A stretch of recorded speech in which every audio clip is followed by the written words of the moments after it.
morning I wanted to talk about um, earthquakes, how God used earthquakes into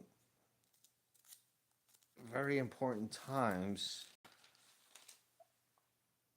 that coincided with Jesus' start and completion of uh, of our salvation plan, which is of course his death and then his resurrection. Um, the first mention of an earthquake was when he had gave his last breath and died. And in Matthew chapter 27, verse 51, it says, "And behold, the veil of the temple was rent in twain from the top to the bottom, and the earth did quake, and rocks rent." So when Jesus died and gave up his spirit, the earth shook so much, so violently, that that it that God caused the veil between the Holy of Holies and the rest of the temple to rip from top to bottom, separating, signifying the separation between man and God, because Jesus became the ultimate sacrifice, perfect sacrifice for for us. Um, and then the other place where we see an earthquake was at Christ's resurrection. In 28:2, we read, "And behold, there was a great earthquake, for the angel of the Lord descended from heaven and came and rolled back the stone from the door and sat upon it." So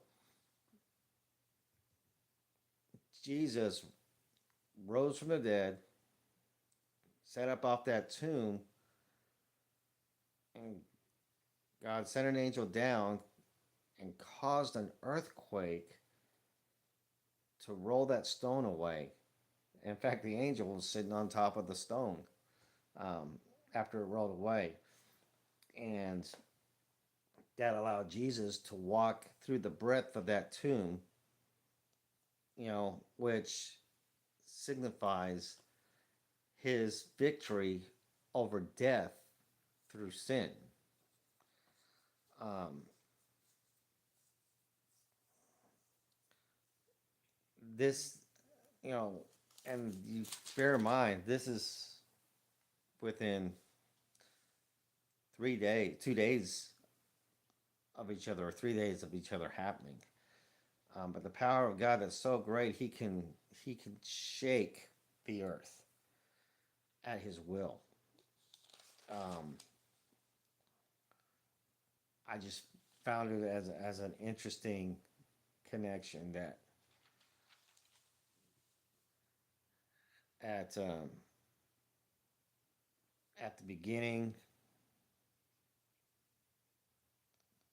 of Christ's sacrifice, where He actually died, there was a great earthquake, and then when He rose up from the dead, defeating the sting of death and of sin, another earthquake was used to roll that stone away from the tomb, um, which to me signifies or symbolizes the destruction of that door once and for all that sin had over man, which was, you know an eternal death. Now, because of what Christ did, rising from that grave and walking out, we have eternal life when we believe in Him and through Him, and His sacrifice for us.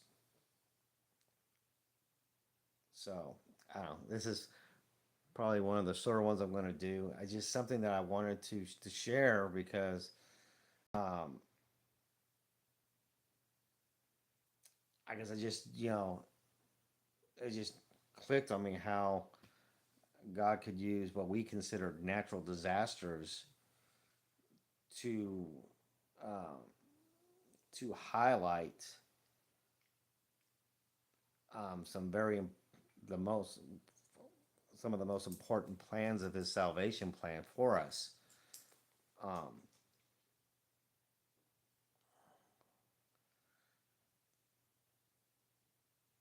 and I guess I see as one earthquake as creation itself crying out in pain and agony,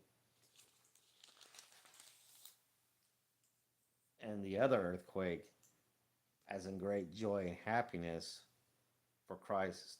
You know, the first one for Christ has died, and for the second one because Christ has risen up and is alive.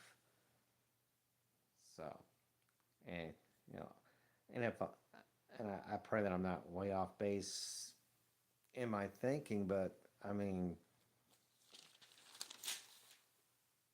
I do really see those two earthquakes as that. One for great sadness as at the death of Jesus Christ, and the other one for a great joy and celebration for Christ defeated death and walked out of that tomb. So, anyways, like I said, kind of a short one today. Just just kind of just hit me when I was reading through the scriptures about the two earthquakes. Um, but it just also shows the power that God has over all of creation. I mean, He created everything. He can certainly destroy it. Um, and I think He purposely used the earthquakes to signify the beginning and the end of Jesus' death and resurrection. Anyways, I love you guys. You have a blessed day, and we'll see you tomorrow.